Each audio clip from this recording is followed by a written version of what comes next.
Oke, baik ya. Jadi ini adalah pertemuan kita yang pekan yang lalu. Ini sambungannya sebenarnya. Di pekan yang lalu saya membuat video penjelasan yaitu penggunaan aplikasi untuk manajemen laboratorium. Salah satunya yang kita gunakan adalah aplikasi yang sangat mendukung untuk memanajemen laboratorium menggunakan aplikasi NetSupport ya. Jadi aplikasi NetSupport itu dia adalah sebagai aplikasi ataupun software yang bisa memonitoring apa saja yang dilakukan oleh pengguna di dalam suatu laboratorium ya. Oke, sebelum apa itu di pekan yang sudah yang lalu ya. Jadi kali ini saya akan menjelaskan ya pelayanan lah ya, pelayanan praktikum komputer ya. Karena kita adalah base-nya adalah IT ataupun komputer, maka kita khususkan untuk di praktikum di komputer. Nah, di sini pelayanan komputer, praktikum komputer ini meliputi pertama itu adalah praktikum dasar ya. Jadi kalau praktikum itu adalah bahasa istilahnya kita langsung berinteraksi dengan sebuah media. Salah satunya adalah kita menggunakan komputer untuk melakukan sebuah praktek di mana kita akan membuat beberapa yang kita apa namanya yang sudah kita pelajari di teori, misalnya di ruangan teori, kemudian kita lakukan praktek. Itu biasanya dilakukan di laboratorium gitu ya. Nah, jadi di sini ada dua bagian. Yang pertama itu ada praktikum dasar ya.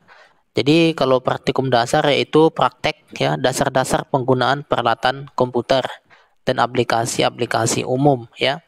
Nah, jadi kalau misalnya dikatakan peralatan komputer ya, mungkin kita eh, mengenal peripheralnya komputer apa saja ya, mulai dari keyboard ya, mulai dari mouse ya, mousepad atau touchpad ya, kemudian juga mana tombolnya, mana tombol wifi-nya, mana tombol sound-nya, kemudian mana USB USB portnya gitu ya, ataupun kemudian di mana tempat kita menghubungkan powernya, kemudian juga di mana voice-nya ataupun mic-nya, kemudian juga di mana LAN card-nya gitu.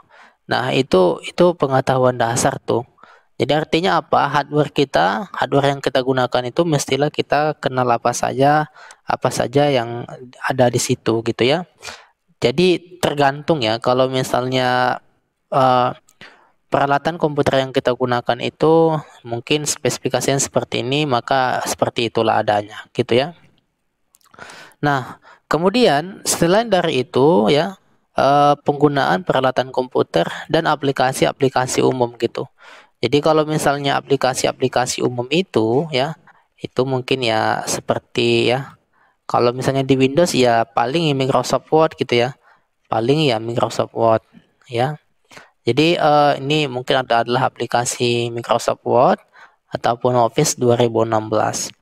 Kemudian apalagi ya, aplikasi-aplikasi umum itu eh, misalnya adalah bagian Office lah, Office sudah biasa. Tapi itu kalau kalangan sistem operasi yang Windows gitu, yang saya gunakan ini kan sistem operasi Windows gitu ya. Jadi yang paling umum di sini setelah selesai kita memasang ini atau menginstall ini, maka aplikasi defaultnya itu atau aplikasi standarnya itu ya bawaan lah ya. Bawaan misalnya adalah Microsoft Edge ya, kemudian lagi Notepad gitu ya, CMD, kemudian aplikasi-aplikasi ya sesuai yang diapakan ya. Oke. Jadi itu dia. Nah, kemudian ya aplikasi-aplikasi tersebut ya sangat mendukung, itu salah satu mendukung supaya kita itu terus apa namanya? Terus melakukan koneksinya terputus ini. Aplikasi-aplikasi tersebutlah yang kita gunakan untuk menyusun sebuah dokumen, salah satunya adalah Office ya. Kemudian untuk pendukung-pendukung yang lainnya itu misalnya adalah aplikasi umum ya, seperti misalnya ya Find gitu ya. Misalnya kita buka sini ada Find, nah ini ada Find ya, untuk misalnya membuat sebuah apa namanya melukis ataupun membuat sebuah image ya. Kemudian juga juga oke, sebentar dulu, nampaknya mati ini. Oke.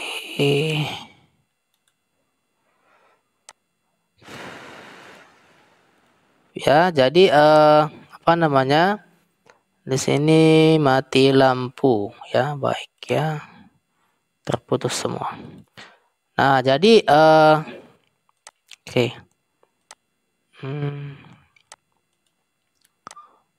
Nah,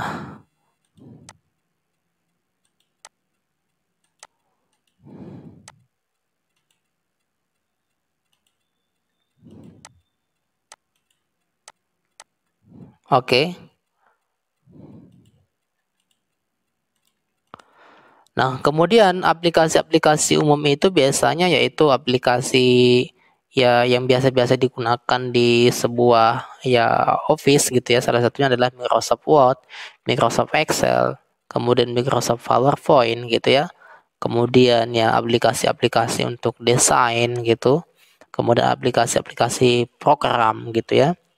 Jadi kalau misalnya ditelusuri apa saja aplikasi-aplikasi yang biasanya digunakan untuk yang sifatnya umum gitu ya, yang banyak diketahui oleh masyarakat. Tetapi juga ada aplikasi-aplikasi tersebut yang digunakan memang untuk membuat sebuah aplikasi gitu. Nah, kemudian yang inilah dia yang kedua ini, poin yang kedua ini adalah praktik lanjutan, yaitu ya menggunakan aplikasi-aplikasi khusus, yaitu aplikasi terapan gitu ya, yang berkaitan dengan mata kuliah tertentu dan media tambahan praktikum. Nah, misalnya switch, router dan sebagainya. Ya, jadi itu dia. Jadi aplikasi-aplikasi ini ya, aplikasi-aplikasi artinya yang berhubungan dengan mata kuliah, misalnya adalah salah satunya adalah pengolahan citra gitu ya. Mungkin kalau pengolahan citra itu dia menggunakan aplikasi tertentu, misalnya menggunakan aplikasi MATLAB gitu ya. Kalau misalnya kita lihat googling gitu ya, MATLAB. Aplikasi MATLAB ini biasanya digunakan untuk apa namanya komputasi, untuk apa namanya computer science gitu ya. Kemudian juga dia itu bisa melakukan apa namanya melihat ya, melihat sebuah gambar itu apa-apa saja di dalam gambar itu ya, ada nilainya, bisa dilihat nilainya berapa. Kemudian ya, aplikasi misalnya adalah membuat website misalnya. Salah satu adalah aplikasi ataupun tools yang sangat terkenal saat ini misalnya adalah PS Code ya. Ini aplikasi yang ini, aplikasi PS Code gitu ya. Visual Studio Code adalah perangkat lunak. Nah, jadi ini juga sekarang sangat banyak sekarang sangat banyak digunakan ya para programmer ya, mereka melakukan codingan ya ataupun membuat sebuah aplikasi, banyak mereka memanfaatkan aplikasi ini. Oke. Oke. Ntar dulu ya. Kayaknya agak lambat nih. Mohon maaf tadi agak mati lampu tadi sebentar ya. Oke.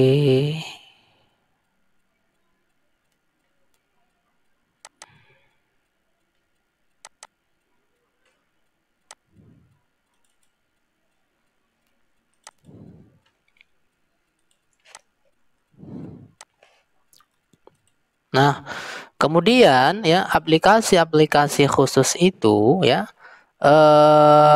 misalnya adalah kita ingin membuat sebuah membuat sebuah aplikasi gitu ya. Oke, apa ini nampaknya?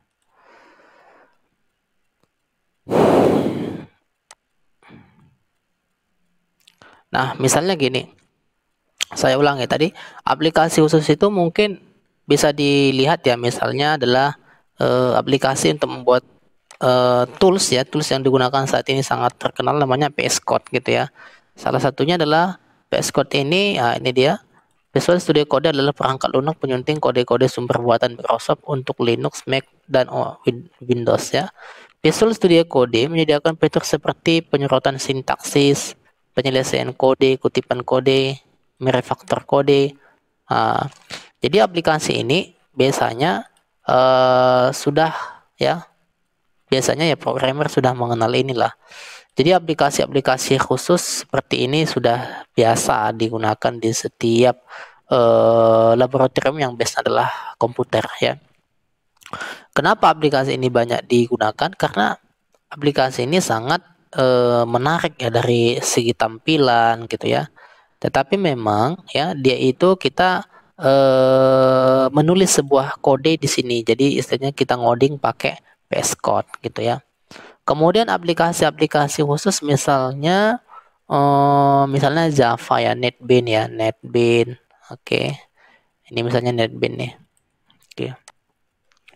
Aplikasi NetBeans ini juga adalah aplikasi untuk membuat sebuah program yang base-nya itu adalah dijalankan di sebuah platform, katakanlah platform Android gitu ya.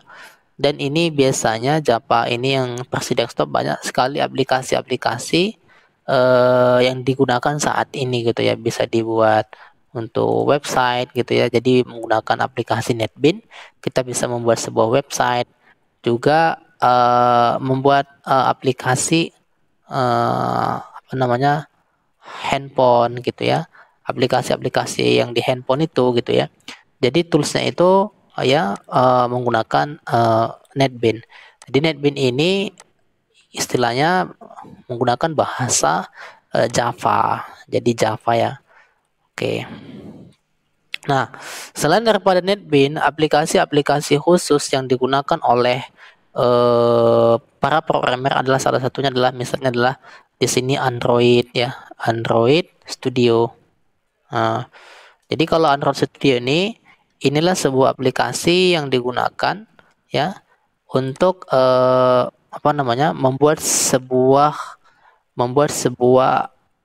aplikasi yang akan dijalankan di sebuah sistem operasi Android ya. Jadi inilah bentuk open source. Jadi disinilah kita membuat beberapa aplikasi, aplikasi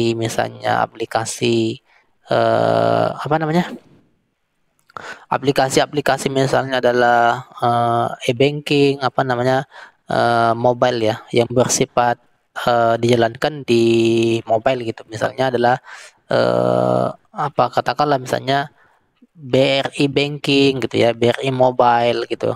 Kemudian juga BSI Mobile, kemudian lagi BNI Mobile, dan masih banyak pokoknya produk-produk ataupun aplikasi yang di yang didapatkan di apa namanya, di Play Store itu, aplikasi untuk membuat ya yang sudah tersimpan di gudang di gudang Play Store ini, dia itu kebanyakan aplikasi tersebut ya dibuat menggunakan di ranah Android Studio. Jadi aplikasi-aplikasi khusus itu biasanya ya inilah yang digunakan oleh programmer ya untuk menciptakan ataupun membuat sebuah aplikasi, apalagi misalnya aplikasi games gitu ya, games, kemudian kalkulator, kemudian juga scan, kemudian lagi dan sebagainya gitu ya. Nah, kemudian daripada itu ya, banyak juga aplikasi-aplikasi yang sifatnya adalah advance ya, yang sifatnya lanjutan gitu. Misalnya adalah aplikasi untuk misalnya ada yang namanya Visual ya, Visual Studio. Ini misalnya adalah aplikasi yang digunakan untuk membuat aplikasi berbasis desktop. Nah, jadi kita itu ngoding gitu ya. Ngodingnya tapi ini berbasis desktop. Artinya kita membuat aplikasi ya, membuat aplikasi sama seperti aplikasi Android Studio tadi, tapi ini nanti aplikasi ini akan dijalankan di buah sistem operasi Windows gitu ya. Dijalankan di dalam sebuah Windows. Ya, misalnya aplikasi yang digunakan di kampus kita yaitu menggunakan aplikasi yang dibuat dari Visual Studio 2017. Waktu Anda membayar uang kuliah misalnya di bagian administrasi, jadi aplikasi untuk membuat aplikasi yang digunakan untuk membayar uang kuliah pada saat kita ke kampus itu dibuat menggunakan aplikasi Visual Studio. Jadi ini bentuknya GUI gitu ya. Bentuknya GUI, kita bisa buat formnya di sini seperti Anda lihat di sini, misalnya ini ada formnya. Kita di sini sudah ada semua gitu ya. Jadi kita letakkan di sini, kita buat namanya dan sebagainya. Jadi aplikasi ini juga masih banyak digunakan oleh para praktikum ya untuk melakukan apa namanya? Melakukan praktek ya untuk membuat sebuah aplikasi. Biasanya aplikasi ini basisnya desktop, misalnya membuat sistem informasi. Banyak digunakan ini di pasar, di toko toko istilahnya yang menggunakan sistem informasi lah, apalagi misalnya di kafe gitu ya. Kemudian ya selain daripada ini, tentu ya ini kalau kita lihat tools untuk membuat aplikasi ini. Kemudian praktek-praktek untuk manajemen datanya ataupun database-nya itu sekarang itu banyak ya, sangat populer ya. Ada yang namanya menggunakan banyak menggunakan aplikasi untuk database, database tools. Oke. Database tools itu banyak menggunakan di sini kalau kita lihat ya masih menggunakan ini ya Oke. Ada DBMS ya, Database Management System. Jadi artinya gini, misalnya aplikasi yang digunakan sebuah sistem informasi, inilah sistem informasi ya. Kemudian aplikasi ini digunakan oleh mungkin adalah bagian admin gitu ya, bagian adminnya yang gunain. Kemudian juga SI ini ataupun yang digunakan oleh bagian administrasi ya, data-data itu khusus tersimpan di dalam sebuah namanya database. Oke. Di dalam sebuah database. Jadi database ini ada lagi tools ya. Tools khusus untuk menampung data-data yang diinput dalam sistem informasi ini. Jadi misalnya gini, ketika Anda mendaftar kuliah gitu kan, kemudian diinput namanya, data itu nanti akan masuk ke dalam sebuah database. Nah, di dalam database ini terpisah sebenarnya sistem. Kalau yang ini mungkin aplikasinya itu dibuat dari Visual Basic gitu ya, Visual Basic Studio yang saya perlihatkan tadi ke Anda. Kemudian kalau misalnya yang database ini toolsnya misalnya adalah yaitu adalah MySQL gitu ya. Kemudian inilah Apache. Itu yang paling keren ya, Apache. Kemudian juga ada yang namanya Nginx ya, Nginx, dan masih banyak sih.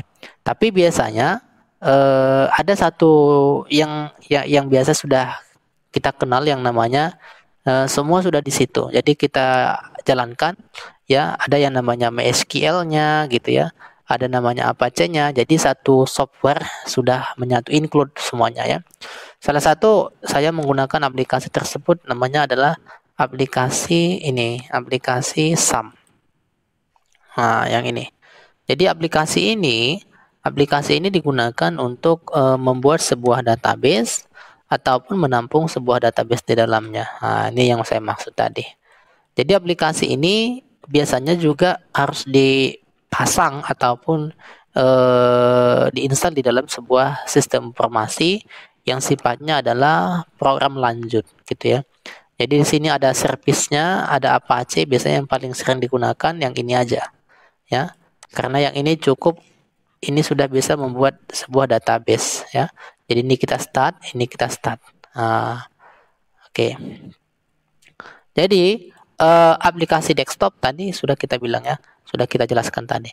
Kemudian tadi aplikasi desktop yang sifatnya adalah dijalankan di sebuah sistem operasi Windows, kemudian juga aplikasi ataupun sistem operasi yang dijalankan di sebuah sistem operasi Android. Oke, kemudian ada juga aplikasi yang bisa dijalankan di Windows, bisa dijalankan di sistem operasi Android, pokoknya di semua platform. Itu biasanya itu website lah ya. Nah, jadi website itu kan juga dibuat juga seperti sistem website itu kan tergantung ya, tergantung sistem apa namanya sistem itu dia seperti apa orientednya. Mau dibuat istilahnya sistem websitenya itu bentuknya sistem informasi untuk pengelolaan data gitu ya, ataupun misalnya hanya sebagai landing page gitu seperti yang ini ya. Ini kalau kita lihat kan ini landing page.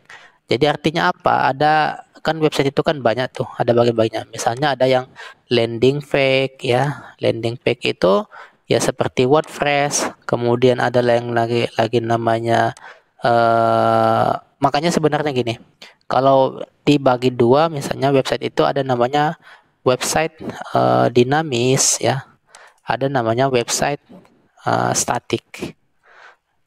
Maksudnya pengertiannya gini, kalau yang misalnya dinamik ya, maka dia itu websitenya itu pengguna ya, pengguna dan apa namanya pengguna ataupun istilahnya pengunjung lah gitu ya, dia bisa berinteraksi. Jadi pengguna itu dapat berinteraksi. Berinteraksi dengan siapa? Berinteraksi dengan website ini. Kalau misalnya website statis, ini layaknya seperti landing page lah. Landing page kayak blog ya. Artinya dia cuma ya informasi doang gitu. Nah, kalau website dinamik itu misalnya Anda buka sebuah website, ternyata ada yang minta chat, seperti misalnya website kayak Lazada, kayak detik.com, kemudian website-website yang lainnya gitu ya. Itu mereka itu ada memberikan fasilitas ya, di mana fasilitas itu si pengguna, si pengunjung dapat berinteraksi dengan website tersebut, dan itu dikatakan dinamik ya. Kalau website statik biasanya ya ide seperti blog lah, landing page misalnya kayak portofolio ataupun sebuah company profile ya, sebuah company profile dari sebuah perusahaan. Nah, dari mana membuat itu? Ya mungkin aplikasi yang digunakan sudah tidak asing lagi, misalnya adalah aplikasi untuk membuat web dinamis, misalnya adalah bisa menggunakan VS Code. Tapi sebenarnya VS Code ini kan bentuk bentuk apa ya? Bentuk shell, artinya dia mengetikkan sebuah kode gitu kan, kode di dalamnya. Seperti yang Anda lihat ini bentuk kode gitu ya. Ini pun dia sudah istilahnya sudah pada ngerti semua gitu kan perintah-perintahnya. Nah, kemudian ada yang ini kalau yang bentuk kode ya, tapi ada juga yang bentuk GUI, misalnya gini, apa namanya, Dreamweaver gitu ya. Dreamweaver ini, Dreamweaver ini adalah aplikasi ya buatan Adobe ya, di mana aplikasi ini digunakan untuk membuat sebuah website ya. Untuk membuat sebuah website, dia itu berbentuk GUI. Nah, itu kerennya. Jadi sini library-nya pun sudah lengkap semua gitu. Jadi ya dulu ya masih banyak yang menggunakan ini. Sekarang ini banyak orang berpindah ke VS Code karena mungkin sudah banyak yang hafal juga perintahnya gitu kan. Kemudian keuntungannya VS Code itu lebih ringan gitu aja. Tapi kalau misalnya yang dia nggak ngerti buat istilahnya kayak mana sih buat tampilannya supaya lebih menarik gitu. Nah, di sini ada GUI-nya gitu. Jadi artinya apa? Kita drag gitu ya. Seperti yang ini bisa kita drag gitu ya. Kemudian bisa kita apa namanya? Bisa kita pindahin ya. Seperti yang Anda lihat ini, bisa dipindahin gini, bisa diambil gini. Pokoknya dia lebih lebih menarik gitu ya. Lebih bagus lah. Ini biasanya yang baru istilahnya dilihatnya gimana sih membuat sebuah website itu supaya cepat, supaya instan. Salah satunya adalah menggunakan aplikasi ini, ya. Jadi yang sifatnya advance ya seperti itu ya. Jadi aplikasi-aplikasi di dalam laboratorium itu ada yang sifatnya mendasar atau ada yang sifatnya lanjutan, ya. Nah, kemudian mungkin adalah salah satunya adalah aplikasi desain misalnya. Aplikasi desain itu misalnya salah satu adalah biasa ini Corel Draw ya. Jadi Corel Draw ini juga sebuah aplikasi desain ya. Aplikasi desain yang digunakan di dalam sebuah laboratorium komputer gitu ya. Di mana aplikasi ini membuat ya seperti logo gitu ya. Misalnya logo yang ini gimana cara membuatnya ya dari aplikasi ini. Kemudian juga ya membuat sebuah desain baju misalnya kan seperti yang Anda lihat ini. Ini juga menggunakan Corel Draw ya. Jadi bukan saja aplikasi Corel Draw ya.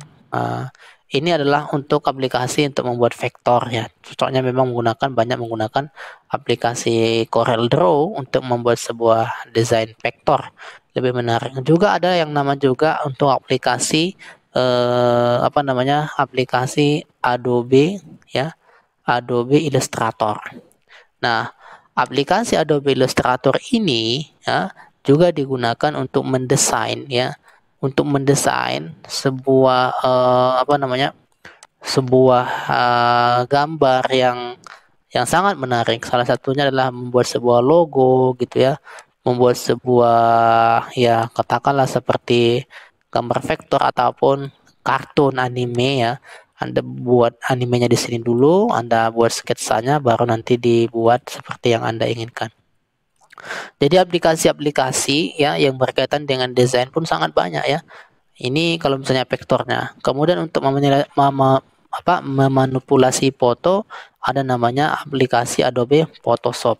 Nah, Adobe Photoshop ini ya, Adobe Photoshop ini adalah untuk apa namanya aplikasi yang digunakan untuk melakukan seleksi ataupun ya edit lah, memanipulasi lah, kayak mana warnanya itu biar diubah, backgroundnya biar diubah dan sebagainya, ya.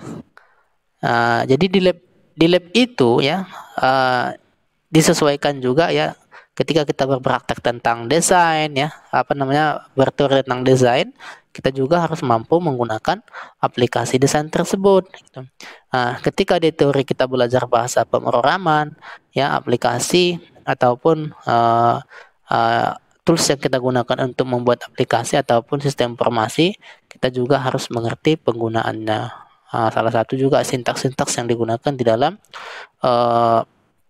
apa namanya bahasa pemrograman tersebut ketika kita mengkodenya ataupun mengetikkannya di dalam sebuah tools yang kita gunakan. Ya, itu dia. Tadi kita ya itu yang advance. Kemudian ada lagi yang namanya misalnya untuk jaringan misalnya. Jadi kalau jaringan itu atau di sini saya lihat tadi di sini ada bagian yang ke ini ya. Perata lanjutan yang menggunakan aplikasi-aplikasi khusus yaitu aplikasi terapan yang berkaitan dengan mata kuliah tertentu ya. Jadi dan media tambahan praktikum misalnya juga switch, router dan sebagainya. Jadi kalau yang ini aplikasi yang ini apa namanya ini bukan aplikasi ya, ini hardware-nya. Jadi kalau hardware yang ini ya di laboratorium itu biasanya ya harus ada gitu ya. Yang namanya switch ataupun router misalnya kan yang ini itu harus disediain. Kenapa? Kenapa disediain? Ya pada saat kita melakukan sebuah praktek gitu ya. Kita melakukan praktek misalnya di sebuah laboratorium. Misalnya yang prakteknya adalah sifatnya adalah untuk membuat sebuah apa namanya jaringan komputer. Ya kita ini ya di laboratorium itu harus tersedia harusnya ya. Itu dia jadi bentuk daripada router bisa Anda lihat seperti demikian ya. Banyak sekali. Biasanya kalau dia router itu misalnya di sinilah router mikrotik. Jadi router mikrotik ini adalah ini salah satu dia. Salah satu gunanya adalah untuk membuat ataupun manajemen ya untuk manajemen ini manajemen jaringan ya manajemen jaringan komputer. Jadi router ini gunanya sebagai alat untuk manajemen jaringan komputer. Artinya bisa dia membagi-bagi alamatnya. Ini kalau kita lihat ini cuma 5 ya. 1, 2, 3, 4, 5. Cuma 6 ya ini sini. Sini untuk Kapana. Apa namanya di sini internet ataupun PoE ada 2, 3, 4, 5. Jadi artinya apa? Ini adalah sebagai akan dihubungkan ke sebuah misalnya ke switch ya. Jadi ini bisa dikembangkan lagi jaringannya. Begitu juga ke nomor 2 ini bisa dikembangkan lagi ke switch yang lain dan sebagainya. Jadi sangat banyak fungsinya ya. Nah, kemudian ya selanjutnya di sini praktikum dasar maupun praktikum lanjutan akan dibimbing langsung oleh dosen atau mata kuliah terkait yang dibantu oleh asisten atau instruktur di laboratorium dengan berpedoman kepada buku modul yang dikembangkan oleh masing-masing dosen pengampu mata kuliah. Nah, jadi pada dasarnya laboratorium itu memang tempat kita berpraktek ya. Jadi selain daripada itu juga ya ditekankan siapa yang menggunakan laboratorium itu memang ya harus diarahkan ya apa-apa saja yang harus dilakukan di dalamnya ya baik itu praktek di bidang program dasar, praktikum dasar ataupun praktikum lanjutan. Nah, jadi kita harus mengetahui sebagai pengelola laboratorium kita harus mengetahui keperluan-keperluan apa saja yang berkaitan dengan praktikum dasar ataupun praktikum lanjutan. Oke.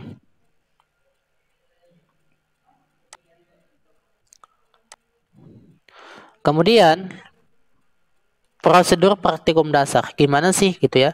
Jadi praktikum dasar dimaksudkan adalah kegiatan yang memperkenalkan hardware perangkat ya. Ini tadi perangkat keras ya. Kita tadi sudah memperkenalkannya. Apa itu misalnya perangkat keras gitu ya. Apa itu misalnya keyboard, apa itu mouse, apa itu tombol power, atau apa itu LAN card ya. Anda harus mengetahuinya. Misalnya di sini adalah perangkat keras komputer. Oke. Ini Anda bisa lihat di sini. Oke. Jadi kalau di apa di sini ya, ada di sini ini printer ini, ventilator. Gak jelas yang ini.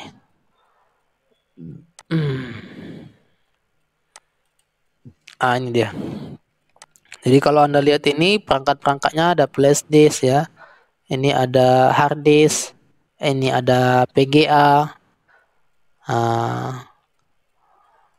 Ini yang paling jelas kayaknya. Ini dia. Kalau Anda lihat nih perangkat-perangkat kerasnya ini ya, ini ada monitor, ada ya PC cooler, ini biasanya heatsink ataupun pendingin daripada prosesor. Ini hard disk, ini prosesor ya. Ini ada prosesor. Jadi di bawah ini, di bawahnya ini prosesor. Jadi dia di sini dia. Kemudian ada yang namanya motherboard ya. Sorry. Oke. Jadi ini namanya motherboard. Jadi motherboard ini adalah papan ya, papan PCB di mana semua ya melekat ya yang pada umumnya misalnya kayak memori ya LAN card, kemudian lagi PGA, dia melekat di sini semua. Ini kalau yang saya tunjukkan ke kalian ini adalah bentuk daripada hardware PC ya, personal komputer. Jadi berbeda lagi nanti kalau misalnya komputernya yang khusus laptop gitu ya, itu berbeda karena DPS-nya sangat kecil. Ini SSD itu sama seperti hard disk gitu ya yang ini. Dulu namanya hard disk ya, tetapi sekarang sudah menggunakan SSD. SSD itu biasanya digunakan untuk sistem operasi. Jadi sistem operasinya itu ya khusus untuk menyimpan sistem operasi, sedangkan yang hard disk ini untuk menyimpan data kan gitu. Kemudian juga ada yang namanya PGA card ya. Jadi PGA card ini gunanya untuk ya gimana tampilan grafik daripada komputer kita itu lebih bagus gitu dan istilahnya tidak nge-lag gitu. Ya sama istilahnya yang main game online gitu ya, game online kalau Anda masih kenal misalnya yang di warnet-warnet dulu ya, itu grafiknya itu kenapa bagus gitu ya tampilannya dibandingkan dengan laptop atau dan sebagainya gitu ya, itu PGA-nya mendukung gitu. Misalnya PGA-nya itu mendukung, jadi ada khusus PGA ataupun untuk menampilkan grafiknya itu gimana supaya lebih menarik lagi. Jadi ada khusus hardware-nya. Ada juga ini udah yang masih lama-lama ya, optical drive ya. Ini CD-ROM ini ya masih banyak juga digunakan. Khususnya ini di PC, di laptop pun ada ya, tetapi laptop sekarang itu sudah ya mungkin sudah nggak ada lagi yang ini. Kalau bentuk daripada laptopnya itu yang model slim ya. Kemudian ada juga yang power supply. Power supply ini Anda lihat ini bentuknya PC ya. Jadi power supply itu gunanya untuk ya membangkitkan ataupun dia adalah sumber tenaga di mana nanti dia akan menyalurkan ya tenaga listrik ke dalam motherboard. Jadi dialah yang membagi-baginya. Ini berapa ke sini, ini berapa volt, ini berapa volt. Jadi ini dari PLN ya, ini dari listrik dari PLN, kemudian masuk ke sini, dia akan mensuplai ya aliran listrik ke dalamnya. Kemudian ada lagi yang namanya RAM ya. Di sini ada namanya RAM ya. Ini RAM. RAM itu adalah random access memory ya, ataupun dia melakukan read access memory. Dia akan melakukan pembacaan ketika si pengguna mengakses ataupun membuka ataupun memproses ya sebuah aplikasi ataupun apa saja yang diinstruksikan oleh pengguna melalui keyboard ya. Kemudian dia akan menampilkan ke monitor ya. Jadi misalnya dia ingin mengetik gitu ya. Kemudian sebenarnya ketikan itu ya itu tuh berproses ya. Diakses ya. Kemudian prosesor itu akan akan membaca ya, akan ini nanti yang mengakses ya, dia akan perintahkan si RAM ini, kemudian nanti selanjutnya akan ditampilkan ke sebuah monitor. Sebenarnya sangat panjang ya, sangat panjang ketika kita telusuri gimana ya tugas si RAM ini. Jadi si RAM itu dia sifatnya itu dia mengingat gitu ya, mengingat. Jadi kalau dia misalnya masih bisa misalnya kita gini lah, aplikasi kita mengetikkan sebuah dokumen di Microsoft Word misalnya, aplikasi misalnya udah kita hapus misalnya data-data yang kita ketikkan ya, kalimat yang kita ketikkan itu bisa nggak kita kembalikan lagi, kita backspace lagi, bisa ya kan, menggunakan Ctrl Z misalnya. Nah ini juga berpikir ya, setelah kita Ctrl Z, diakses lagi, di backkan lagi, kemudian diingatkan lagi sama prosesor. Jadi si prosesor ini juga dia menginstruksikan kepada RAM, kembalikan lagi yang kalimat yang dihapus tadi. Makanya ada namanya istilahnya backward gitu ya, ada namanya juga, itulah kita tekan Ctrl Z gitu ya. Jadi tugas dia seperti itu. Selain daripada RAM, ya ada juga mouse ya. Mouse ini ya mouse seperti ini. Kalau di laptop mungkin ini menggunakan touchpad. Ada juga printer ya, ada juga soundcard. Ini saya bilang tadi adalah soundcard. Soundcard itu ya terdapat juga di laptop, tetapi ya bentuknya nggak seperti inilah ya. Ya kecil kalau dibandingkan dengan peripheralnya laptop itu sangat kecil. Jadi soundcard itu berfungsi untuk apa? Untuk mengeluarkan suara gitu ya. Kalau misalnya nggak ada soundcard, maka suaranya nanti nggak akan ada ya. Ada suaranya ya kan, maksudnya gini, ada soundcardnya tetapi suaranya tak ada. Itu biasanya ada kendala apa ya, itu namanya kendalanya ketika ini sepertinya kan gini dia, misalnya gini, ini adalah soundcard ini, sini ada speaker. Jadi sebenarnya sini ada speaker. Kemudian di sini di tengah-tengah ini kan ada OS nih. Ada OS. Di dalam OS ini dia kan harus bisa menghubungkan ke sini soundcard. Jadi yang ini nanti speaker ini larinya kemari. Masuk ke sini dia. Jadi bagaimana kalau misalnya ini soundcard-nya ada, OS-nya ada, tapi suaranya nggak ada, nggak keluar di speaker. Nah, itu masalahnya ya, biasanya di sini biasanya masalah driver ya.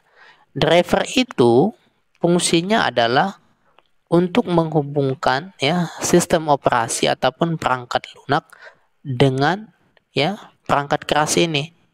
Jadi sebenarnya udah ada khusus ini. Udah ada khusus ini. Maksudnya gini, udah satu pasang deh, udah satu ini, udah itu sudah itulah pasangannya gitu. Maksudnya gini, ya ini misalnya kita buat masalah ya. Ini misalnya laptop saya, eh jadi melihat daripada eh, hardware daripada komputer itu, kalau kita lihat di laptop kita ya bisa kita cek misalnya gini, laptop saya ini kenapa ya tidak muncul wifi-nya ataupun LAN-nya tidak muncul gitu ya. Itu bisa kita cek di sini. Kita klik di sini run ya, kemudian kita lihat di sini adalah dep ya, mgmt.msc. Ini bisa kita lihat di dalamnya itu dep mgmt.msc. Nah, di sini ya bisa kita lihat device manager. Jadi device manager itu artinya apa? Perangkat-perangkat keras ya. Ini adalah device manager. Nah, di sini kita melakukan pengaturan perangkat-perangkat keras yang ada di dalam laptop ini, yang ada dalam komputer saya itu perangkat kerasnya bisa terlihat di sini. Nah, misalnya gini, misalnya display ini, display. Display saya itu memiliki AMD Radeon. Nah, ini adalah PGA-nya, ini adalah kartu jaringannya. Ya, ini card PGA card. PGA card yang ini tapi bentuknya lah internal, ya, internal. Jadi yang ini tadi PGA yang ini, saya punya PGA. Tapi kalau PC ya dibandingkan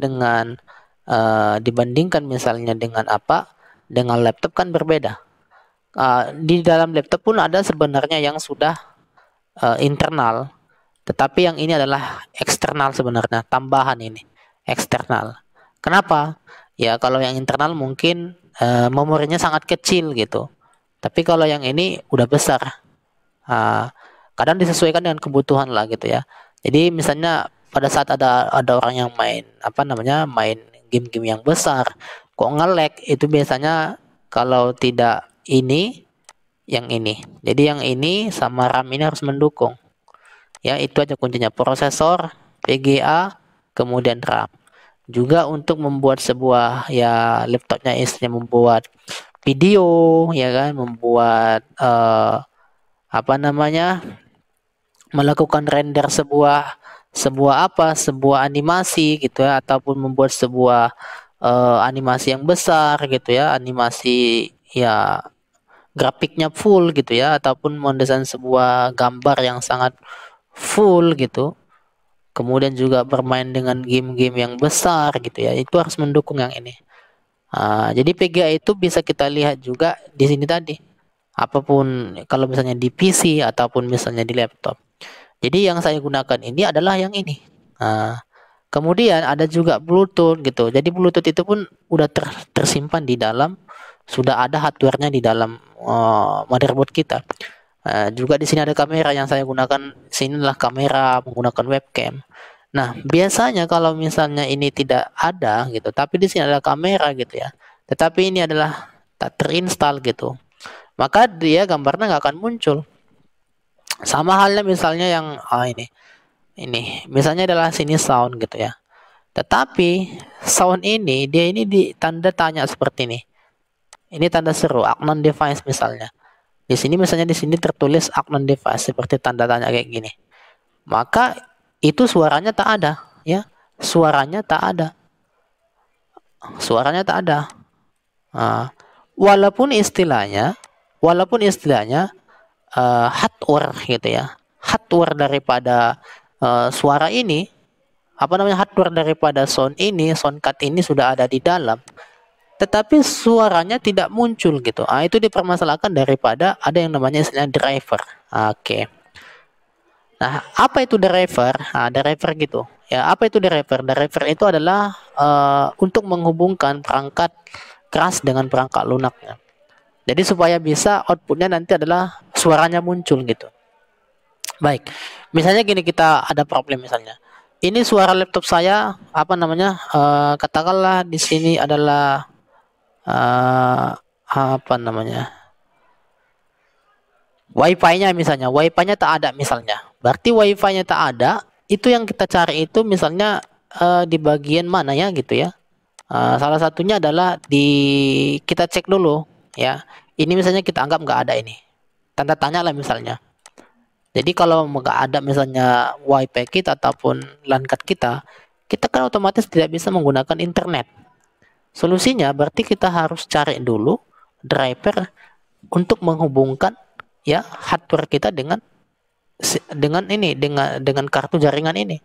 Tentunya kita harus lihat dulu ya spesifikasi laptop yang kita gunakan atau komputer PC yang kita gunakan. Nah, salah satunya kita coba buka di sini menggunakan perintah ini dxdiag. Dxdiag ini adalah perintah untuk memunculkan ataupun melihat ya informasi ya ini dia informasi yang berkaitan dengan hardware yang kita gunakan. Jadi hal ini saya akan mencari informasi terkait dengan kartu jaringan saya yang tidak bisa digunakan. Jadi kita cari modelnya dulu. Misalnya laptop yang saya gunakan itu adalah Hewlett Packard, tetapi modelnya langsung kita masukkan sini. Misalnya saya ketikkan sini, ini saya masukkan, ini coba HP EliteBook, kemudian 8460p. Nah, inilah yang kita masukkan ke dalam mana? Ke dalam Google. Oke. Kita searching di Google. Ya kan? Kita searching di sini Google ya, Google. Kita masukkan sini driver driver network. Nah, gitu aja. Driver network. Kita masukkan, kita pastikan di sini HP. Spesifikasi ataupun sistem model laptop yang kita gunakan atau PC yang kita gunakan. Ya langsung kita buat aja misalnya for Windows 10 atau Windows 7, kemudian kita lihat juga bitnya. Misalnya yang punya saya adalah Windows 10 64 bit. Gitu aja. Setelah itu kita lihat sini. Ini langsung dapat nih. Oke, langsung support ke HP, langsung ke websitenya hp.com. Inilah drivernya. Jadi driver ini bisa kita lihat sini sangat banyak. Ini misalnya driver network nih. Dan inilah kita download. Kita download, barulah kita install. Seperti itu dia. Ya. Jadi kalau Anda lihat inilah salah satu tadi juga website ya, website yang dinamik ya. Ini website dinamik. Di sini langsung muncul pertanyaan. Kita mengunjungi dia, langsung ada pertanyaan disampaikan kepada kita, apa yang kamu butuhkan ya, dan sebagainya. Nah, itu dia tadi masalah hardware. Ada juga di sini adalah scanner ataupun alat untuk melakukan scanning ya. Oke, baik. Kemudian selanjutnya adalah apa namanya? Dan perangkat lunak software ya, peralatan seperti komputer ini tadi, switch, router, konektor. Konektor itu biasanya adalah untuk kabel misalnya. Misalnya konektor yang biasa Anda lihat yaitu untuk kabel jaringan misalnya ya. Nah, ini misalnya konektor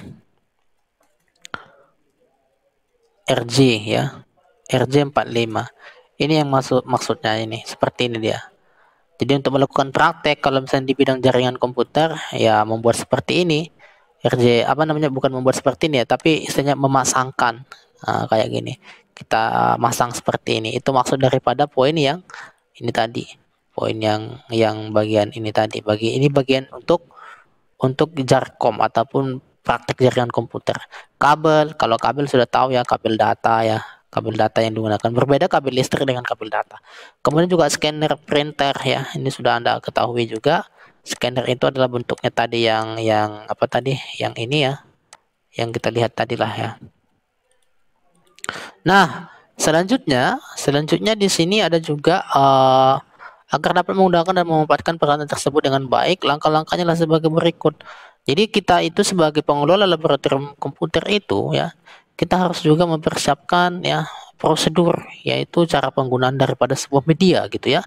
Jadi kita ya harus membuat sebuah aturan gitu. Tetapi ya pada umumnya sudah biasa digunakan, biasanya diinstruksikan aja gitu, seperti ini, seperti ini.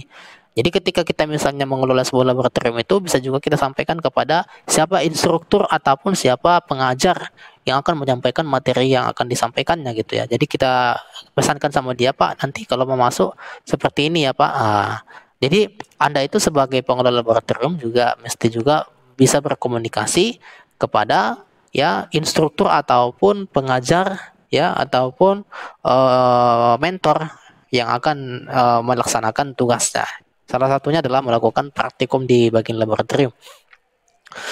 Kemudian ini misalnya yang saya buat di sini misalnya untuk pertama kalinya ini untuk dosen misalnya, khususnya memang saya buat juga kemarin di sini. Dosen dan mahasiswa praktikum harus diberitahukan mengenai perlengkapan dan peralatan laboratorium yang akan digunakan dan tata cara penggunanya secara umum sesuai dengan prosedur penggunaan alat. Jadi sudah kita buat di sini memang prosedur penggunaan alat itu juga sudah ada juga untuk panduannya. Jadi ya mandiri lah ya, silakan dibaca. Tetapi ya memang kita ini kan kadang malas membaca, jadi kita harus beritahu dulu gitu ya, beritahu kita sosialisasikan dulu. Kadang seperti itu biasanya. Kemudian yang ketiga ini menjelaskan langkah-langkah yang harus dilakukan jika terjadi sesuatu yang tidak dikehendaki pada peralatan yang digunakan. Nah, itu dia. Jadi ya artinya ini hati-hati lah ya. Jadi kita mesti juga selain daripada kita praktek, walaupun istilahnya yang kita praktekkan ini kan hanya membuat aplikasi, hanya membuat sebuah sistem informasi misalnya ataupun melakukan pengujian ataupun riset, ya mungkin tak ada dangersnya ataupun ya apa bahayanya gitu ya. Tetapi ya kita tetap hati-hati juga gitu ya. Artinya apa? Ketelitian, misalnya kita menggunakan sebuah laboratorium ya, menggunakan sebuah media, kita perhatikan dulu medianya apakah memang tadinya kita di situ dalam keadaan baik ya. Kemudian nanti setelah kita keluar kok tiba-tiba sudah rusak gitu. Jadi bisa kita ya apa namanya? Ketelitian kita gitu ya. Kemudian jika langkah-langkah tersebut di atas sudah dilakukan dan apabila peserta praktikum, dosen dan mahasiswa sudah siap, maka dipersilakan untuk melaksanakan praktikum. Seperti itu dia. Nah, jadi ya itulah beberapa ya apa namanya pelayanan praktikum komputer ya. Jadi pelayanan praktikum komputer ini ya harus dibuat gitu ya. Gimana apa yang harus dipersiapkan ya mulai dari bentuk daripada praktikum yang akan dilaksanakan itu atau sifatnya adalah dasar ataupun lanjutan. Ya, kita sebagai ya pengelola laboratorium kita harus bisa melayani mereka sesuai dengan apa yang diteorikan di dalam kelas ya. Jadi itu dia. Jadi laboratorium itu berfungsi untuk penyelenggaraan ya tempat melakukan riset di dalamnya. Salah satunya adalah kalau di bidang komputer ya untuk membuat sistem informasi gitu ya, untuk membuat sebuah aplikasi. Apakah tadi aplikasinya itu berbentuk desktop gitu ya? Berbentuk desktop maksudnya bisa dijalankan di sebuah komputer gitu ya. Artinya sudah ada installernya gitu ya. Kemudian juga untuk di handphonenya misalnya di bagian Play Store gitu ya. Itu juga sudah ada installernya. Tetapi kadangkala ada juga di dalam laboratorium itu membuat sebuah sistem informasi berbasis open source ya, tidak bersifat desktop gitu. Artinya ada alamatnya diakses bisa jalan. Ya, itu namanya website misalnya. Itu artinya di semua platform bisa, bukan hanya di sistem operasi Windows gitu, bukan hanya di sistem operasi Linux ya, tapi semua ya. Di handphone jalan, di Android jalan, di Windows jalan, kemudian juga di sistem operasi Linux pun juga jalan. Ya, itu dia kalau misalnya website. Jadi artinya di laboratorium itu harus melengkapi ya kebutuhan-kebutuhan ketika kita ingin melakukan praktikum di dalamnya. Kemudian juga kalau misalnya di bidang aplikasi untuk membuat sebuah desain gitu ya, aplikasi-aplikasi yang mungkin yang sudah dikenal ataupun aplikasi yang kekinian misalnya adalah CorelDRAW ya, Adobe Illustrator, kemudian juga Adobe Photoshop, kemudian lagi Adobe PageMaker ya. Adobe PageMaker itu adalah untuk membuat seperti tabloid ya, seperti misalnya koran gitu ya, untuk membuat sebuah tulisan-tulisan gitu. Itu biasanya menggunakan Adobe PageMaker juga. Daripada itu kayak membuat buku gitu ya, tampilan buku kayak mana membuat buku gitu ya. Ada namanya juga Adobe InDesign ya. Kemudian juga untuk animasi gitu ya, animasi misalnya kayak aplikasi Macromedia Place gitu ya. Kemudian juga aplikasi-aplikasi multimedia, katakanlah misalnya adalah aplikasi Blender gitu ya. Itu juga harus dipersiapkan. Nah, jadi sesuai dengan bidang yang akan disampaikan. Itu tadi saya coba flashback lagi kembali. Aplikasi multimedia nggak saya singgung tadi ya. Aplikasi multimedia itu sangat banyak ya. Mulai dari istilahnya kita membuat animasi gitu ya. Mulai dari kita membuat sebuah gambar, mulai kita membuat sebuah vektor, kemudian juga mempersatukannya. Salah satunya adalah aplikasi misalnya adalah Blender ya. Blender. Oke. Jadi Blender ini ya, aplikasi Blender ini adalah ini sudah terkenal ya. Perangkat lunak sumber pustaka grafika tiga dimensi. Perangkat lunak digunakan untuk membuat film animasi, efek visual, model cetak 3D, aplikasi 3 dimensi dan permainan video. Jadi Anda mungkin ya memang namanya Blender ya. Jadi Blender ini adalah gunanya untuk aplikasi multimedia di mana kita itu membuat animasi tetapi bentuknya adalah 3 dimensi. Jadi ini sangat menarik sekali. Ketika kita melakukan praktek di dalamnya, maka si pengelola laboratorium itu harus mempersiapkan ini. Jadi aplikasi-aplikasi yang sifatnya adalah graphical, kemudian dia juga bentuk video 3 dimensi, membuat sebuah film, ya, itu membutuhkan ya resource ya. Resource itu artinya adalah media untuk mempersiapkan ini gitu ya, untuk menjalankan ini. Itu medianya harus besar. Salah satu speknya ya kalau misalnya di PC, di laptop RAM-nya 4 GB nih. RAM ya 4 GB. Kemudian juga prosesornya itu ya minimal core lah ya, core 5 lah ya. Kemudian juga PGA-nya minimal ini 1 GB. Baik internal, kalau internal 1 GB lah. Tapi kalau misalnya eksternal lebih bagus lagi.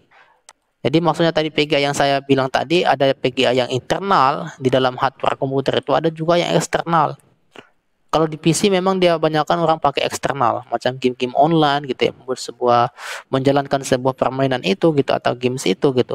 Jadi membutuhkan perangkat supaya cepat, supaya dia nggak putus-putus. Sama juga kita pada saat kita mendesain sebuah 3 dimensi di sebuah aplikasi Blender ini. Kemudian ya ada lagi yang namanya aplikasi Adobe InDesign. Nah, Adobe InDesign. Jadi Adobe InDesign ini ya perangkat lunak desktop publishing yang diproduksi oleh Adobe System yang dapat digunakan untuk membuat poster, brosur, bahkan majalah atau buku. Jadi aplikasi ini juga sudah terkenal. Jadi ini adalah dalam kelompok multimedia juga ya. Kemudian juga ada lagi namanya aplikasi Adobe X ya, Adobe X ya. Jadi Adobe X ini adalah untuk aplikasi untuk membuat template sebuah website gitu ya. Jadi kita bisa sebelum kita rilis membuat sebuah website itu bisa kita desain di sini juga ya. Bisa kita desain ya. Jadi Adobe XD ini adalah alat desain pengalaman pengguna berbasis vektor untuk aplikasi web dan aplikasi seluler dikembangkan dan diterbitkan oleh Adobe Inch. Ini tersedia untuk macOS dan Windows, meskipun ada versi untuk iOS dan Android untuk membantu melihat pertinjauan hasil pekerjaan secara langsung di perangkat seluler. Jadi aplikasi ini juga untuk membuat sebuah desain ya, yang berbentuk website, aplikasi website kita desain, yang mana akan dijalankan di sebuah desktop ya, desktopnya Android ataupun di komputer ataupun di laptop ya. Jadi kemudian ya gambar ya, animasi. Ini misalnya Makromedia. Makromedia. Adobe Makromedia ini juga plus ya. Oke, Adobe Makromedia ini adalah perangkatnya merupakan bukan ini. Makromedia plus 8. Makromedia plus CC. Oke. Oke, ini dia. Jadi aplikasi untuk membuat animasi. Jadi plus animation ya, Makromedia plus animation. Oke. Jadi aplikasi ini juga digunakan untuk membuat ini dia, Adobe Makromedia Plus. Ini dia. Mana sih logonya? Makromedia Plus 8. Ini dia. Jadi aplikasi ini gunanya untuk membuat animasi. Ini kita membuat animasi. Artinya animasi itu adalah sebuah gambar yang digerakkan. Nah, kesemua ini ya, ini bisa disatukan, bisa dijadikan sebuah dalam satu video ya. Salah satunya adalah kita satukan sama kayak di YouTube itu. Di YouTube itu sebenarnya ada gambar, ada animasi, ya, ada suara lagi. Nah, aplikasi biasanya untuk menyatukan itu adalah menggunakan aplikasi misalnya adalah Filmora. Yang saya gunakan hari ini menggunakan aplikasi Filmora. Jadi aplikasi Filmora ini adalah menyatukan semuanya. Ada gambarnya, ada videonya, ada suaranya, kemudian ada teksnya, kemudian lagi ada animasinya. Jadi semua menyatu. Itu multimedia. Juga ada namanya aplikasi apa namanya? OBS ya. OBS. Oke. OBS ini aplikasi untuk melakukan ini juga sama halnya dengan sama dengan Filmora, tetapi lebih keren ini ya, lebih ini sangat populer ya, banyak orang menggunakan ini. Ini juga bisa berjalan di sistem operasi yang lain ya, salah satunya adalah di Linux dan di Mac. Jadi makanya ya banyak menggunakan aplikasi tersebut, aplikasi OBS ya. Jadi sangat ya, aplikasi-aplikasi yang berhubungan dengan laboratorium untuk menunjukkan kita itu betul-betul laboratorium itu memang digunakan untuk sebagai praktikum. Banyak aplikasi yang harus diketahui oleh pengelola laboratorium sesuai dengan kebutuhan yang akan yang akan dipraktikumkan di sebuah laboratorium komputer itu. Jadi kita harus mengetahui ya, pengetahuan mulai dari kemarin kita ketahui masalah listrik gitu ya, kemudian juga masalah jaringan komputer, kemudian lagi aplikasi untuk melakukan manajemen laboratorium itu salah satu menggunakan net support gitu ya, untuk memantau aktivitas daripada komputer di dalamnya.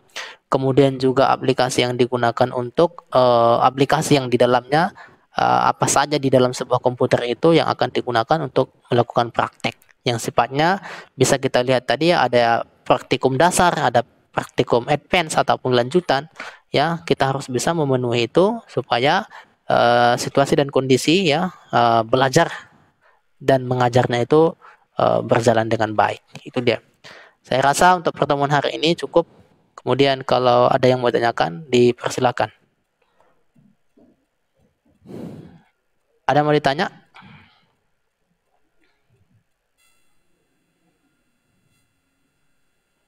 Ada?